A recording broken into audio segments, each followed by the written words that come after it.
Shalom Bapak Ibu Saudara yang dikasihi Tuhan, jumpa lagi kita dalam ibadah online pada hari ini. Kita bersyukur di tengah-tengah suasana pandemi, kita masih bisa mencari Tuhan, bahkan kita boleh bersekutu di dalam rumah tangga kita masing-masing, bahkan kita meyakini Tuhan ada di dalam rumah tangga kita. Pada hari ini kita akan memulai ibadah ini dengan membaca firman Tuhan. Sebelum membaca firman Tuhan, mari kita berdoa. Bapa Surgawi, kami sungguh bersyukur kalau pada hari ini kami boleh beribadah bersama keluarga dan rekan-rekan kami di tempat-tempat yang lain di dalam ibadah online ini. Kami meyakini Tuhan yang hadir, Tuhan pula yang memimpin ibadah ini. Terberkatilah setiap kami yang mendengarkan firman-Mu, bahkan setiap kami dikuatkan, diingatkan, dihiburkan, terlebih kami diberikan satu wawasan lebih mendetail tentang Tuhan.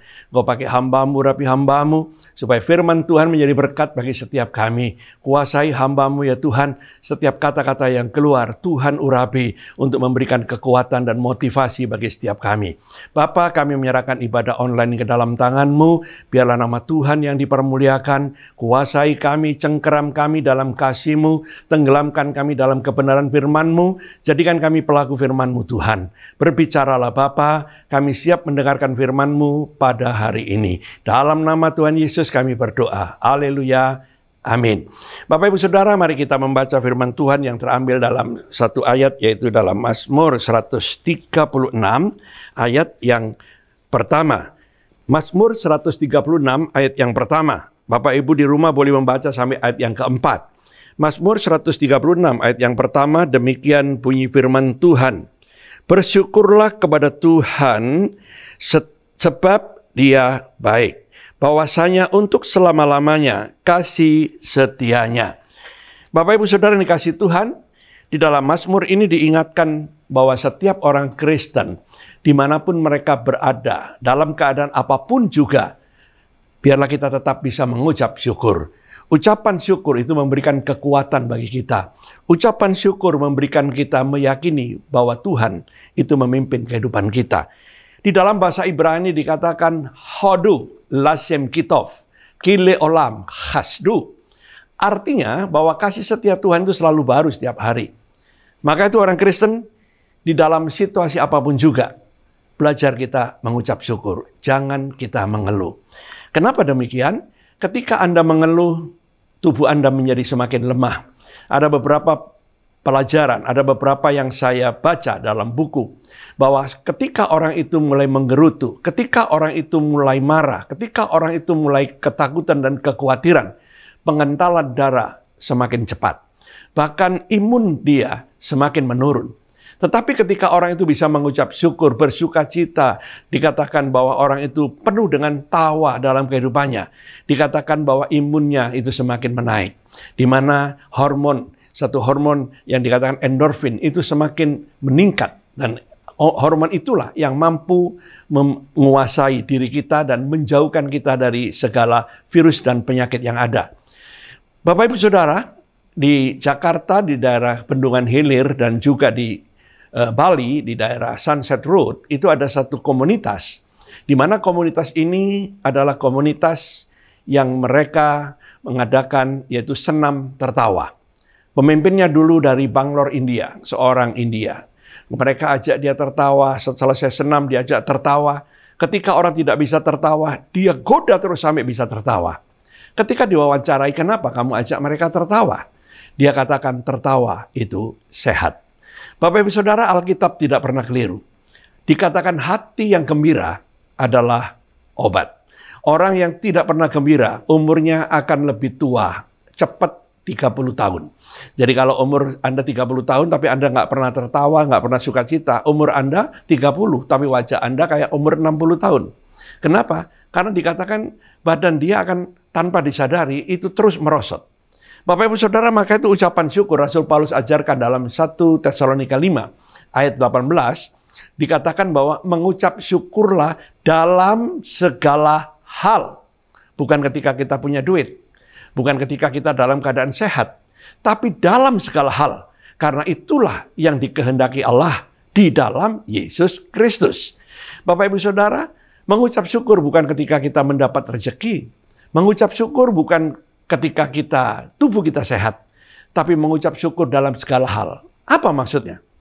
Bapak Ibu Saudara, Pemazmur ajarkan kita mengucap syukur itu penting karena yang pertama, dikatakan kita diciptakan itu ajaib.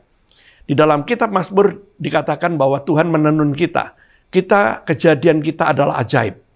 Bapak, Ibu, Saudara, saya selalu merenungkan siapa kita itu. Kita nggak pernah menginginkan menjadi orang Batak, menjadi orang Manado, menjadi orang Cina. Tetapi di sini memang diizinkan Tuhan, di mana kita dilahirkan. Suku apa yang kita kadang-kadang tidak kita minta, Tuhan izinkan kita ada di sana. Berarti ada satu rencana Tuhan. Dan semuanya diciptakan ajaib. Bapak, Ibu, Saudara, belum pernah saya lihat orang secacat apapun juga, lubang hidungnya ada di atas. Tidak ada. Semua lubang hidung ada di bawah. Berarti Tuhan tidak pernah keliru menciptakan sebetulnya. Walaupun ada yang cacat. Mungkin karena obat, mungkin karena kesalahan orang tua. Kita nggak tahu. Jadi Bapak, Ibu, Saudara, kita perlu merenungkan bahwa kejadian kita ajaib. Maksudnya, kita berbeda dengan binatang. Kita diciptakan tubuh, jiwa, dan roh. Tubuh, jiwa untuk hubungan dengan dunia, roh untuk hubungan dengan Tuhan. Itu beda dengan binatang. Binatang cuma tubuh dan jiwa. Maka itu belum pernah Anda lihat kan? Ada binatang hari Minggu, kambing masuk ke gereja, mau ibadah lah, mau ikut perjamuan kudus, nggak ada. Atau kucing masuk ikut duduk di dalam gereja, tidak ada. Karena dia tidak punya roh. Dia tidak mungkin mencari Tuhan. Maka itu orang Kristen, kalau kita nggak pernah mencari Tuhan, berarti roh kita mati. Orang ateis saja, dikatakan ketika menjelang ajal, dia mencari Tuhan. Salah satu buku yang pernah saya baca, yaitu almarhum Brezhnev, orang tokoh ateis. Tetapi ketika dia meninggal, menjelang ajalnya, dia sangat takut. Dan dia minta dipanggilkan seorang pendeta. Dan pendeta dari Baptis Leningrad datang, mengarahkan dia kepada Yesus. Lalu dia merasa tenang, dan dibaptislah dia, dan dia didoakan, sampai akhirnya dia meninggal dunia. Roh membawa kita hubungan dengan Tuhan. Maka itu kita diciptakan berbeda. Bahkan itu roh Tuhan ada dalam diri kita. Siapapun kita pasti kadang-kadang merasa tertuduh ketika kita bersalah. Kenapa? Karena kita diciptakan, itu ajaib. Kita berbeda dengan binatang. Kita harus mensyukuri kalau kita diciptakan ajaib. Walaupun wajah kita mungkin tidak terlalu ganteng, tidak terlalu cantik, tapi kita bersyukur kalau kita hidup. Kenapa? Karena kita diciptakan Tuhan, itu luar biasa. Bapak, Ibu, Saudara, kadang-kadang manusia cuma berbicara tentang untung, rugi. Untung, rugi. Nggak pernah mengucap syukur. Ketika duitnya banyak juga tidak mengucap syukur. Ketika duitnya nggak ada, dia cuma ngomel. Titik nadir atau titik zenit ketika kita diangkat di tempat itu, harus tetap mengucap syukur. Saya berikan satu ilustrasi. Di China, pernah satu peristiwa, ini dikatakan kisah nyata, seorang petani mempunyai seekor kuda. Bukan seekor, ada beberapa ekor. Ya. Tiba-tiba kudanya itu keluar dari kandang dan hilang ke tengah hutan. Maka orang kampung datang mengatakan, kamu itu rugi, kamu itu besui, katanya orang Cina. Nggak ada rezekinya, kamu itu apes, kamu itu sial. Kenapa? Kuda yang kamu pelihara sudah bagus-bagus, sudah jinak, hilang. Pemiliknya karena orang Kristen, dia bilang, semua terjadi diizinkan Tuhan. Kita mengucap syukur apa yang dari Tuhan, Tuhan juga boleh mengambilnya. Bapak, Ibu, Saudara, beberapa bulan kemudian, orang-orang kampung pada datang semua ke rumah petani ini. Kenapa? Kuda itu pulang dari hutan, membawa beberapa ekor teman. Jadi kuda itu ke hutan pacaran, membawa beberapa ekor teman, bawa balik ke kandangnya. Kudanya jadi banyak, ada 4 ekor lagi kuda liar masuk. Semua orang bilang, wah lu hoki, lu untung, lu untung. Bapak Ibu, manusia cuma bisa begitu, tapi tidak pernah mengucap syukur. Kembali petani itu bilang, semua datang dari Tuhan, maka kita bersyukur. Ada banyak kita bersyukur, nggak ada pun kita bersyukur. Nah Bapak Ibu, peristiwa itu berjalan demikian lama, tapi beberapa lama kemudian, kuda yang liar ini sudah menjadi jinak. Tetapi sekali waktu dia nendang anak dari petani itu, anak laki-laki yang sudah remaja. Ditendang, kakinya patah. Orang kampung datang lagi semua. Kamu itu rugi. Kenapa anakmu ganteng-ganteng, melanjut generasi kamu, membawa keturunan kamu, tapi sekarang kakinya patah, jadi jelek. Dia bilang, semua datang dari Tuhan, diizinkan Tuhan. Maka kita harus mengucap syukur. Bapak Ibu, sekian bulan kemudian, ketika pemuda ini kakinya masih belum sembuh, datanglah tentara Jepang menguasai Cina.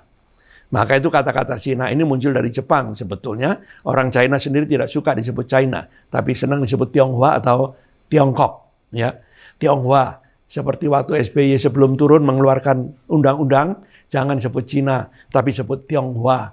Untuk laki-laki Tiong-Tiong, perempuan Wah-Wah. Untuk yang kaki 4 Cik Wah-Wah. Ya, Bapak Ibu. Jadi di sini kita lihat orang selalu ribut dengan untung rugi. Ketika kakinya patah, dikatakan rugi, ditendang kuda. Beberapa bulan kemudian Jepang menguasai. Apa yang terjadi? Semua pemuda yang seusia anaknya harus pergi ke medan perang melawan Jepang. Dan ternyata mereka semua mati. Lalu apa yang terjadi? Orang-orang datang lagi ke rumah petani itu. Kamu itu hoki, kamu itu untung. Kenapa? Anakmu kalau tidak kecelakaan, maka anakmu akan mati juga di dalam medan perang. Itulah gambaran, Bapak Ibu. Kehidupan manusia Kristen, belajarlah dalam segala hal kita mengucap syukur. Karena itulah yang dikehendaki Allah. Ketika engkau mengucap syukur dalam masa pandemi ini, kamu akan memiliki imun yang bagus. Anda semua tidak akan terserang COVID, Bapak Ibu. Kenapa? Karena imun Anda memberikan kekuatan, dapat mematahkan COVID dari tubuh Anda. Bukan berarti lalu Anda seenak sendiri, tidak mengikuti protokol kesehatan. Ikutin protokol kesehatan. Ya, cuci tangan, cuci mulut, Bapak Ibu. Ya, pakai masker, Bapak Ibu. Pakai aja, ya. Jaga jarak. Tapi dengan istri jangan jaga jarak, Bapak Ibu. Harus dekat dengan istri. Karena Pak ibadah dalam rumah tangga harus lebih akrab. Jangan seperti di Bandung dikatakan dengan wabah COVID terjadi KDRT meningkat, perceraian meningkat. Kenapa? Karena suami ada di rumah tiap hari. Mendengarkan istri yang ngomel, istri yang marah-marah, lama-lama bosan, lalu cerai, Bapak Ibu. Kristen tidak boleh seperti itu. Karena apa? Dengan adanya pandemi, kita mengucap syukur, mempererat hubungan kita dalam rumah tangga. Maka itu belajarlah mengucap syukur. Aku diciptakan ajaib, berbeda dengan binatang. Yang kedua, Bapak Ibu, perlu mengucap syukur apa? Pemeliharaan Tuhan. Pemeliharaan Tuhan itu luar biasa, Bapak Ibu Saudara. Kenapa? Alkitab mengatakan engkau dijagai seperti biji mata Allah. Saya waktu sekolah teologi itu berpikir, Tuhan kok menciptakan manusia dijagai seperti biji mata Allah. Apa maksudnya? Saya renungkan lama banget. Sampai saya dari tingkat 1, tingkat 2, masuk tingkat 4. Baru saya mendapat dari Tuhan. Kenapa? Biji mata Allah itu berarti kita itu sangat-sangat berguna. Manusia seganteng apapun juga kalau buta, Bapak Ibu, dia tidak ganteng. Dia tidak bisa menikmati hidup. Dia tidak bisa melakukan sesuatu yang lebih baik. Walaupun masih bisa melakukan dengan orang-orang yang yang cacat matanya. Tetapi Bapak Ibu, alangkah indahnya kalau kita punya mata. Karena mata itu jendela dunia. Mata itu bisa melihat, menikmati ciptaan Tuhan. Nah, saya merenungkan, dijagai seperti biji mata Allah. Apa maksudnya? Bapak Ibu renungkan. Anda lihat orang yang itu jidatnya jenong, lebih semakin ke depan, semakin aman itu mata. Kenapa? Jika dia terbentur, yang terbentur jidatnya dulu, bukan matanya. Coba kalau Anda diciptakan sama Tuhan, matanya kayak kepiting begitu, keluar begini, Bapak Ibu. Kalau kebentur matanya dulu, Bapak Ibu. Lalu gimana mata kita rusak? Ya, itu yang pertama, jidat dikasih untuk melindungi mata. Lalu kedua apa? Alis, Bapak Ibu. Saya renungkan kenapa alis ada di atas sini ya. Kalau Tuhan tidak pernah menciptakan alis di bawah sini ya, Bapak Ibu. Rupanya ketika saya memperbaiki rumah, ada satu kotoran jatuh ke kepala saya begini. Oh, ini maksud Tuhan. Alis ini untuk menjaga kotoran di sini nggak sampai kena mata, Bapak Ibu. Terus apa lagi? Dikasih kelopak. Kelopak mata itu otomatis. Coba Anda punya kelopak mata nggak otomatis. Melek begini terus, Bapak Ibu. Ada lalat, ada apa, nggak bisa nutup. Mata Anda rusak, Bapak Ibu. Otomatis bisa nutup sendiri, nggak disuruh tutup, enggak, nutup sendiri. Ya, dikasih bulu mata yang bisa disambung, Bapak Ibu. Ya, ada bulu mata disambung para penonton hari ini, ya, di rumah, bulu mata yang disambung 3 cm, 4 cm, 5 cm sampai kayak boneka Barbie, Bapak Ibu. Saya bilang istri saya, sekali waktu saya pakai sambungan bulu mata kan bagus ya. Pendeta pakai sambungan bulu mata mungkin beda ya. Bapak Ibu, tujuannya apa? Ketika jatuh, mata nutup tapi masih kena, ditepis sama bulu mata ini. Luar biasa penjagaan Tuhan. Lalu apa lagi? Ketika masih masuk ke mata kita, keluar air matanya. dicuci dengan air mata. Masih nggak bisa keluar. Besok pagi Bapak Ibu bangun tidur ada apa di sini? Itu semua penjagaan mata. Itulah kehidupan kekristenan. Maka itu orang Kristen, kita nggak perlu takut pemeliharaan Tuhan. Penjagaannya luar biasa. Sampai setiap pagi Anda nggak perlu beli oksigen. Anda nggak perlu, Anda mengisap gratis. Bapak Ibu, oksigen gratis Anda isap. Ada yang mengatakan 1 hari itu kira-kira 8 juta lebih kalau Anda harus bayar. Oksigen yang Anda isap tiap hari. Ya, bahkan dikatakan kena COVID seorang punya bank terkenal di Meksiko, kaya banget. Ketika mati dia menangis anaknya. Menangis bukan karena sedih bapaknya karena mati. Bapaknya itu kaya, beli apa saja bisa karena uangnya begitu banyak. Tapi dia sedihnya bagaimana? Bayangin katanya, yang berharga dia bisa beli. Tetapi yang gratis nggak bisa beli dan dia harus mati. Jadi Bapak Ibu Saudara, ada satu hal yang Anda perlu ketahui. Hal yang gratis Anda boleh isap. Isaplah dengan gratis setiap hari. Itu pemeliharaan Allah. Maka Alkitab mengatakan, kasih setia Tuhan selalu baru. Setiap pagi. Selalu baru. Saya selalu katakan sama anak saya, kalau tiap pagi bangun, kita masih segar, itu anugerah Tuhan.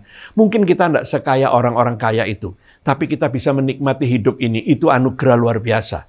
Daripada orang punya kekayaan yang luar biasa. Anda lihat kasus Bukopin, orang punya berapa puluh M, dan ketika uangnya dimasukkan dan dia tidak pernah kemana-mana, uang itu nggak bisa keluar sampai hari ini.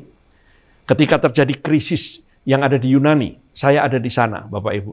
Orang lagi ngantri mau mengambil uangnya di banknya. Orang itu punya uang itu nggak tahu berapa M di sana. Tapi banknya nggak ada uang, banknya tutup. Dia berteriak-teriak, dia nggak bisa apa-apa. Kenapa? Ketika dia punya uang banyak, tapi dia nggak menikmati, itu orang yang paling rugi di dunia. Yang bisa bersyukur adalah orang yang bisa menikmati pemeliharaan Tuhan. Bapak Ibu, saya katakan banyak hal dalam kehidupan ini harus mensyukuri. Ketika Anda bisa jalan, mensyukuri. Ketika Anda bisa menikmati makanan, makan itu dan ucapan syukur. Kenapa? Karena ada banyak orang punya duit nggak bisa makan.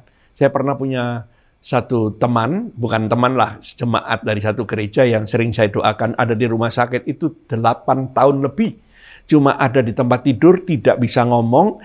Dia kalau lihat orang, dia cuma kasih kode mata. Matanya gerak kiri, gerak kanan, berarti dia itu nggak setuju. Kalau naik turun, berarti dia setuju. Itu kodenya. Bapak Ibu Saudara 7 tahun. Di rumah sakit Mount Elizabeth 3 tahun, dipindah, sampai akhirnya dibawa pulang ke rumah. Orang punya duit banyak. Orang katakan itu uangnya kayak jenggot. Bapak Ibu tahu kayak jenggot? Jenggot itu dicukur keluar lagi. Jenggot itu dicukur keluar lagi, nggak habis-habis duitnya. Tapi dia nggak ada guna. Karena dia hanya tergeletak di tempat tidur. Dia bilang merenungi nasib. Nggak bisa ngomong, nggak bisa apa. Bapak Ibu tangan nggak bisa diangkat. Hidup dari selang makannya. Lalu bagaimana? Nggak bisa nikmati hidup. Maka itu ketika Anda dipelihara Tuhan, Anda masih sehat. Jaga kesehatan itu. Jaga dalam kehidupan kita supaya kita nggak sampai sakit. Kematian bukan karena COVID. Sering orang mengatakan mati karena COVID. Bukan. COVID membuat sakit. Tapi kematian karena Tuhan. Hidup dari huruf B sampai huruf D. B, birth, D, death. Itulah yang ditentukan Tuhan. Anda tidak bakal mati hari ini kena COVID kalau belum waktunya mati. Tadi saya ngomong di bawah, ada satu teman, Robi Dirgantara, pendeta, udah parah kena. Sampai masuk ICU. Tapi sembuh karena Tuhan tidak katakan mati. Tapi ada lagi teman ya di Bandung, dia pulang tiba-tiba mati kena COVID. Kenapa? Sudah waktunya, tanggalnya sudah ada. Bukan berarti lalu kita ceroboh di tengah jalan seenak sendiri. Kita pemeliharaan Tuhan kok, Tuhan nggak izinkan mati, saya nggak pakai ini. Bapak Ibu nggak pakai masker, minimal 250.000 Anda kena. Ya, 2 kali 500, 3 kali 7,5, itu minimal. Yang kedua, Anda bisa sakit. Mungkin bukan COVID, tapi yang lainnya. Jadi Bapak Ibu Saudara, pemeliharaan Allah bukan kita main-mainkan seperti itu. Yakinlah Tuhan memelihara. Ekonomi Pak, gimana ini keadaan sini? Saya ingatkan, Indonesia belum masuk dalam krisis. Kok bisa begitu Pak? Orang beli sepeda 65 juta bisa, berarti belum krisis Bapak Ibu. Ya, lupa orang-orang kecil. Yes, maka itu ada bantuan dari pemerintah. Supaya orang-orang kecil tidak sampai mengalami kesusahan. Maka itu saya katakan COVID nggak pernah pergi dari Indonesia. Kenapa? Ketika saya mengadakan pelayanan baksos di Cikarang, ada beberapa orang tua. Saya bagiin, dia tanya ini dari mana, ada uang juga dari mana ini. Saya bilang ini bantuan corona. Dia bilang begini, puji Tuhan katanya, supaya corona tetap sehat, panjang umur katanya. Kenapa? Didoakan supaya panjang umur corona, Bapak Ibu. Ya, supaya Anda ngerti maksud saya, kekristenan nggak perlu menjadi orang panik dan takut. Ketika Anda panik dan takut, Anda akan menurun imun Anda. Dan mungkin Anda yang terserang pertama, COVID. Walaupun mungkin tidak mati. Karena waktu Tuhan itulah kematian. Nah, jadi Bapak Ibu Saudara, pemeliharaan Allah tentang ekonomi. Nggak perlu takut, Tuhan pasti pelihara. Saya ingin sampaikan kepada Anda bahwa pengalaman saya dalam perjalanan memimpin ke Israel itu udah ratusan kali Bapak Ibu. Kemarin waktu bulan Maret itu ke 113 Bapak Ibu. Saya ke sana. Apa yang terjadi? Saya belum pernah memimpin ke Israel itu memasuki dari Jordan dulu. Selalu dari Mesir keluar Yordan. Karena sesuai Alkitab dari Musa yang dari Mesir sampai akhirnya Yesus dan sampai kematian. Tapi ini terbalik. Kenapa? Karena tiket pesawat nggak ada. Saya sempat marah sama yang punya tur, kenapa lu balik? Lu cari untung banyak.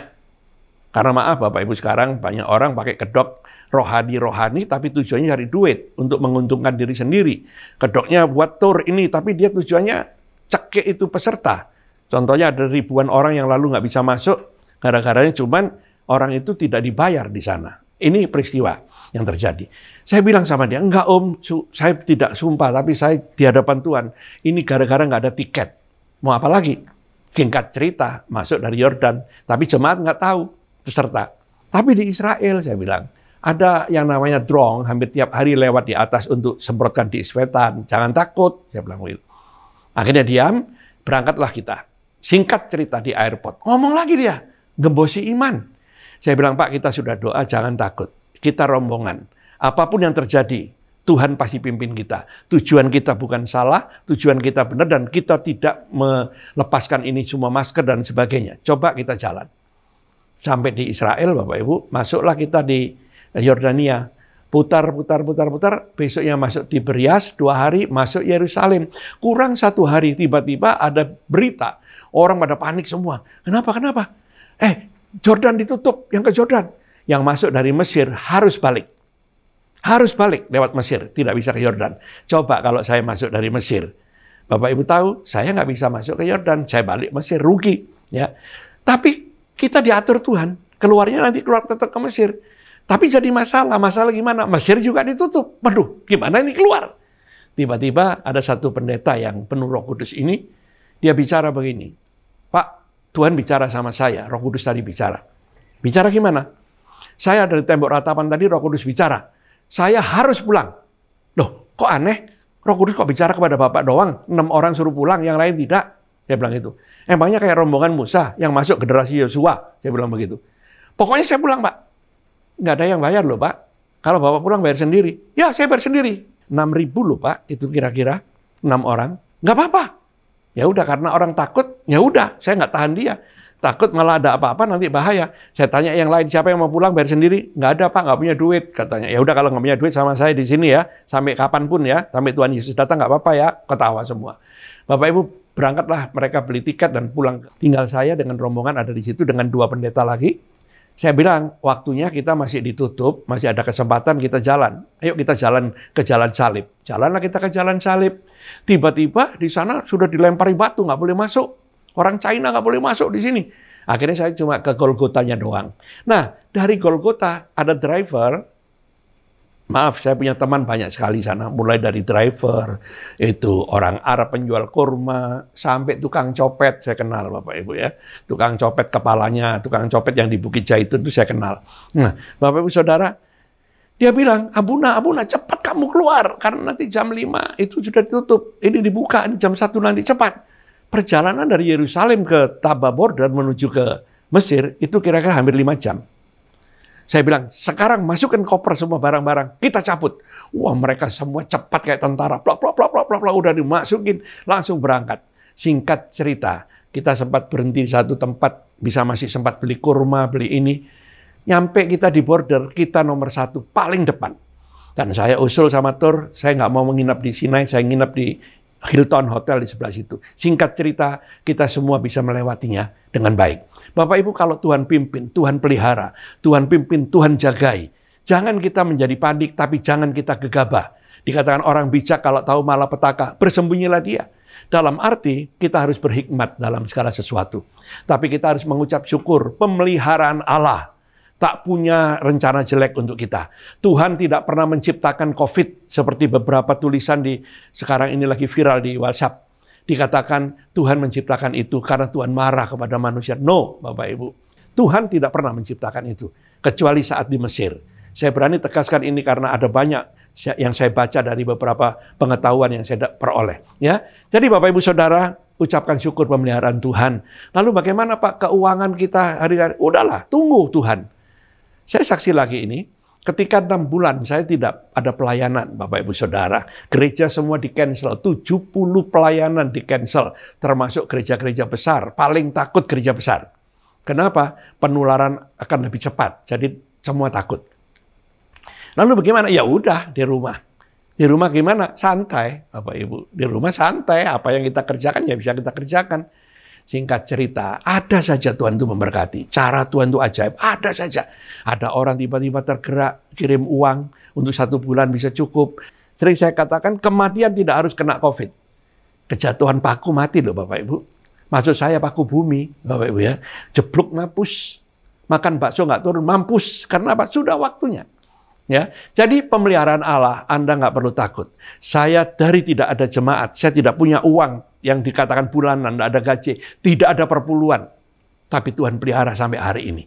Bahkan Bapak Ibu Saudara, seharusnya saya pergi ke Turki pun batal. Ya, pergi ke Israel bulan November juga batal, Desember batal, nggak tahu kapan berangkat lagi. Walaupun ada sekarang rombongan yang haus, satu keluarga besar dari Medan. Minta saya, Pak, kalau sudah dibuka, Bapak langsung buat kami satu keluarga, 30 orang mau pergi bersama dengan Bapak. Wah, puji Tuhan, syukur, alhamdulillahirabbil alamin, Bapak Ibu, puji Tuhan. Kenapa? Tuhan luar biasa. Jadi jangan takut, apapun yang terjadi, diizinkan Tuhan. Kadang-kadang kita diproses, Bapak Ibu Saudara, sampai kita itu di bawah. Bapak Ibu, saya pernah alami susah. Orang lihat sekarang saya enak.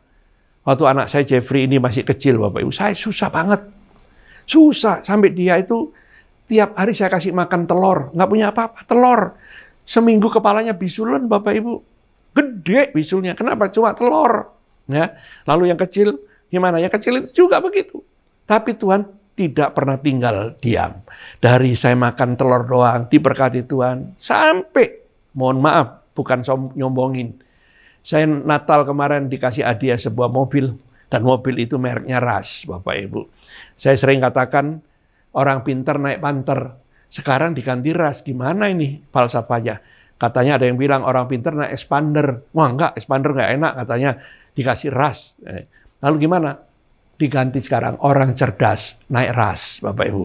Jadi orang Kristen coba lihat, Tuhan luar biasa. Mau mobil harga berapa? Dikasih. Kalau Tuhan mau, kasih. Pemeliharaan dia luar biasa. Yang terakhir, perlu mengucap syukur apa? Anda dan saya yang percaya Tuhan adalah orang yang diselamatkan. Banyak ajaran sekarang, lu percaya Yesus, belum tentu selamat. Dia melawan Alkitab. Di dalam Injil Markus dikatakan, siapa yang percaya kepada Tuhan, mentaati Tuhan, dan dibaptis, dia diselamatkan. Bapak Ibu, itu Alkitab. Bukan kata pendeta. Pendeta kembali lagi kepada masa hukum Taurat. Ya, makanya sekarang ada ajaran jangan makan babi. Ya, babi itu haram. Saya nggak ngadep ke kamera, nanti yang di rumah kecewa kok ngadep ke saya babinya. Makan babi itu haram. Bapak Ibu. No. Yang usir COVID pun mungkin dari babi juga kita nggak tahu, Bapak Ibu. Ya, jadi orang Kristen bukan masalah itu. Dikatakan bahwa orang Kristen itu percaya Yesus diselamatkan. Itu Alkitab. Karena ketika mati di atas kayu salib, ada kata-kata tetelestai. Sudah selesai. Penebusan selesai dilakukan. Yang penting kita berjalan sekarang dalam kebenaran. Kenapa? Orang yang diselamatkan pasti berjalan dalam kebenaran. Orang yang diselamatkan tidak akan yang dikatakan keluar dari jalur kebenaran. Sejahat apapun juga. Ketika dia sudah diselamatkan, dia menjadi orang benar. Maka itu dikatakan hanya di dalam Tuhan ada kebenaran.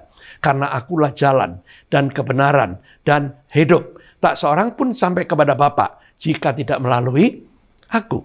Maka itu kita bersyukur kalau kita terpilih dari dunia ini, tersisihkan menjadi orang-orang pilihan. Belajar hidup terus dalam kebenaran. Taati kebenaran. Kenapa? Karena ketika kita dipanggil pulang oleh Tuhan, kita memperoleh hadiah. Bapak Ibu, orang Kristen bukan pahala, tapi mendapat reward. Satu hadiah dari Tuhan sesuai dengan perbuatan yang kita lakukan selama kita di dalam Tuhan. Bapak Ibu yang dikasihi Tuhan, dengan adanya COVID ini, kita sadar kalau kita sudah diselamatkan. Kita nggak perlu takut. Hari ini mati, besok mati. Kita pasti punya kerajaan surga. Banyak orang Kristen sering bohong. Bapak Ibu Saudara percaya Yesus? Amin. Bapak Ibu Saudara percaya kalau mati masuk surga? Amin. Dijemput Tuhan hari ini mau nggak? Nggak mau. Bapak Ibu, hari ini dijemput Tuhan, puji Tuhan. Utang sudah lunas, semua nggak perlu dipikirin. Kita punya surga. Itu Alkitab tulis. Jadi kita bukan gegabah, tapi kita nggak perlu takut. Kita belajar mengucap syukur karena keselamatan diberikan oleh Tuhan. Bapak, kok bisa keselamatan diberi Tuhan? Itu katanya pendeta ABC. No, Bapak Ibu. Saya ingin ajak Bapak Ibu sekalian untuk merenungkan. Di dalam istilah Yahudi ada namanya gematria. Gematria itu sekarang ini tahun 5780. Besok ini sudah Rosh Hashanah, tanggal 18. Besok, 18 September, itu Rosh Hashanah. Artinya memasuki tahun baru 5781. 5780 di dalam istilah gematria disebut tahun P. P itu artinya mulut. Bapak Ibu lihat, secara tanpa kita sadari, P itu juga diajarkan ke kita. Kita pakai masker. Artinya, supaya kita waspada dengan mulut kita. Mulut kita harus berbicara benar, berkata benar. Dari mulut kita ada kutuk, ada juga yang dikatakan berkat. Maka itu kita belajar untuk bisa dengan mulut kita yang lebih baik. Bahkan P itu juga berarti tahun baru. Dari angka 7, dari angka 8, 7 ke 1 lagi. Permulaan awal. Kita disebut sekarang ini apa? Istilahnya sekarang ini apa namanya? Yang disebut apa? New baru apa ini? Corona ini. Bapak Ibu, baru apa? Normal, new normal, ya. Normal itu ya normal, ya. Tapi saya katakan new itu baru. Normal itu waras. Jadi baru waras, Bapak Ibu Saudara. Nah, orang Kristen kita memasuki tahun yang baru. Kita belajar apa tahun yang baru? Dikatakan memulai tahun yang awal. Besok 81 itu Ayin Alef, P Alef. P Alef, P itu mulut, Alef itu artinya satu itu Allah. Bapak Ibu. Jadi dari mulut Allah itu perkataan Allah itu sangat penting untuk kita. Ya, P, jaga mulut kita, waspada mulut kita. Mulai dengan awal yang baru. Apa Pak berkaitan dengan corona ini? Coba Anda lihat, tangan kita harus cuci. Kita belajar untuk membersihkan diri tiap hari. Kita jaga jarak, artinya Anda harus jadi terang, jangan sampai Anda terbawa oleh mereka. Nah, jadi Bapak Ibu Saudara, kita belajar mensyukuri keselamatan dari Tuhan. Nah, gematria itu menunjukkan angka 3 di dalam kematian, yang disebut orang Yahudi disebut penebusan. Anda percaya kalau angka 3 itu ada di salib Kristus? Yesus disalib dengan 2 penjahat, itu 3. Paku yang ada di tangan dan kaki, itu 3. Ya. Matinya jam 3. Kegelapan 3 jam. Dimasukkan dalam bumi 3 hari. Dijual 30 keping uang perak. Semua angka 3. Secara gematria diajarkan 3 itu menunjuk huruf G. G. G apa Pak? Yang pertama, yang disebut Allah, pengampunan. Anda dan saya sejahat apapun juga, ketika engkau datang kepada Tuhan, terjadilah pengampunan. Tuhan mengampuni, Tuhan tidak pernah menghukum. Di atas kayu salib aja dia mengatakan, ya Bapa ampunilah mereka, karena mereka tidak tahu apa yang mereka perbuat. Saya tidak mentolerir orang jahat, tapi orang jahat harus bertobat. Ketika engkau bertobat, di situ engkau diampuni. Yang kedua, saya cepat aja. Yang kedua, G, gadol. Dalam bahasa Ibrani, kata gadol adalah diangkat. Anda diangkat dari lumpur dosa. Anda diangkat, dijadikan anak-anaknya. Banyak orang tidak mengerti tentang tanda salib. Bahkan dikatakan salib itu ada setan, jin kafir, Bapak Ibu. Yang bisa berteriak, haleluya, Bapak Ibu. Karena ketidakmengertian mereka. Kekristenan jangan jadi orang tidak mengerti, harus mengerti. Sekarang banyak orang yang menulis corona, C itu 3, O itu berapa, di jumlah 66. Lalu CORONA itu 6. Bapak Ibu, itu yang sering saya katakan, ini orang dulu suka tombok. Tombok apa? Tombok Huawei, tombok Loto. Ya. Jadi nomornya diramsin. Bapak Ibu, dalam Wahyu 13 tidak berbicara 666, 666, tidak. Tapi berbicara 666. Itu menunjuk kepada satu kata yang dikatakan dalam huruf Yunani, itu menunjuk kata-kata Neroin Kaisar. Artinya, Kaisar Nero itulah yang disebut antikris saat itu. Setiap generasi ada antikris. Tapi antikris yang nanti akan menguasai seluruh dunia belum nongol. Kapan? Tidak tahu. Ya. Nah, jadi Bapak Ibu Saudara, kita jangan menjadi orang bodoh. Banyak orang menjadi bodoh. Vaksin, jangan pakai vaksin, Pak. Lalu vaksin itu nanti akan dipasangi chip. Bapak Ibu, dari dulu orang Kristen banyak yang kadang-kadang salah. Yang dikatakan barcode itu punya antikris. Bapak Ibu, teknologi orang Kristen harus tetap ikut. Dan teknologi pakai chip itu sudah lewat sekarang. Kenapa? Teknologi modern nanti, Bapak Ibu, Anda cuma di depan layar televisi aja Anda sudah bayar, Bapak Ibu. Ya, itu Jack Ma sudah membuat alat itu. Jadi pembayaran, ya, tidak lagi pakai chip, tapi di depan layar televisi begini, Anda senyum sudah masuk di dalam akun dia. Jadi teknologi berkembang. Jangan Anda percaya dengan otak-atik seperti itu, lalu Anda menjadi panik, orang dikasih vaksin tidak boleh, karena vaksin itu akan dipasang chip dan lain sebagainya. Lalu kita menuduh seseorang yang buat ini adalah si A, si B, lalu siapa? No, Bapak Ibu. Kita tidak boleh menuduh, tapi kita lihat, orang Kristen harus belajar mengucap syukur. Karena itu kekuatan Anda. Di dalam pengucapan syukur, Anda memiliki kekuatan luar biasa. Yang pertama, ucapan syukur kalau kita diciptakan ajaib. Kita menjadi orang yang berbeda dengan binatang. Kita dijadikan oleh Tuhan itu luar biasa seperti biji mata Allah. Maka itu ucapan syukur yang kedua, pemeliharaan Tuhan. Dari Anda diciptakan sampai hari ini, Anda dipelihara Tuhan. Mungkin kita bukan orang kaya. Mungkin kita nggak punya banyak sesuatu yang kita miliki. Tapi Anda dan saya tetap terpelihara. Kalau hari ini Anda dan saya sehat, kita bersyukur. Saya sering katakan banyak anak muda, saya bersyukur loh, saya ini masih muda. Kenapa? Saya ini masih muda, umur saya baru 51 tahun lahirnya. Berarti masih muda banget Bapak Ibu. Ya, anak saya baru umur berapa Bapak Ibu? Saya muda. Ya, kenapa? Karena pemeliharaan Tuhan.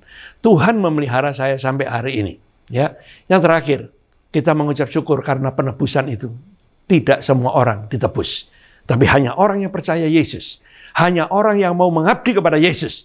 Dia adalah umat ketebusan. Dia adalah umat kepunyaan Allah. Kalau hari ini Anda dipanggil pulang Tuhan, Anda sudah punya jaminan surga yang kekal. Mari kita tundukkan kepala dan kita akan berdoa. Bapak, kami bersyukur kalau hari ini kami boleh beribadah walaupun kami berjauhan, tapi kami satu di dalam Engkau. Karena Tuhan Maha hadir di dalam kehidupan kami, Tuhan ada juga hari ini. Maka itu Bapak, biarlah kami belajar mengucap syukur dalam segala hal karena kami diciptakan ajaib oleh Tuhan. Bapak Surgawi, kami bersyukur kalau kami hari ini boleh beribadah bersama-sama dengan saudara-saudara kami di seluruh Indonesia. Maka itu Tuhan pimpin kehidupan kami. Saat ini kami berdoa untuk negeri kami Tuhan. Orang-orang yang ada di negeri kami ini Tuhan, khususnya para dokter yang merawat orang-orang sakit, Tuhan berikan dia satu ketenangan, sukacita, dan mengucap syukur, sehingga Tuhan mereka terjauhkan dari penyakit COVID, sehingga para pasien ditangani dan mengalami kesembuhan. Kalau ada saudara-saudara kami yang menderita COVID hari ini, biarlah mereka sadar dan tahu kematian di dalam tangan Tuhan bukan karena COVID, sehingga Tuhan tahirkan, Tuhan sembuhkan dalam nama Yesus. Mereka menjadi tahir. Berkati Tuhan anak-anak-Mu satu persatu di seluruh Indonesia ini, bahkan para menteri, Tuhan berkati mulai dari para pejabat negara yang ada, presiden, wakil presiden, para menteri, semuanya Tuhan berikan hikmat, marifat, kebersamaan, kesatuan untuk menangani COVID ini. Khususnya Tuhan, kami percaya negeri kami tidak alami resesi, karena negeri kami adalah negeri yang kaya diberkati Tuhan. Ajar para pemimpin kami tidak mencari keuntungan diri sendiri, keuntungan partai, tapi untuk negara kami. bersatu padu membangun negeri ini menjadi negeri yang luar biasa. Kami rindu Tuhan negeri kami bangkit menjadi negeri yang luar biasa. Maka itu Bapa, berkati setiap kami, berkati setiap anak-anak-Mu memiliki kebersamaan terus di dalam memuliakan Tuhan walaupun dalam suasana pandemi. Biarlah mereka senantiasa dijagai, dilindungi Tuhan, tetap mengikuti protokol kesehatan. Tuhan berkati satu persatu. Terima kasih Bapa. Di dalam nama Tuhan Yesus kami sudah berdoa. Haleluya. Amin.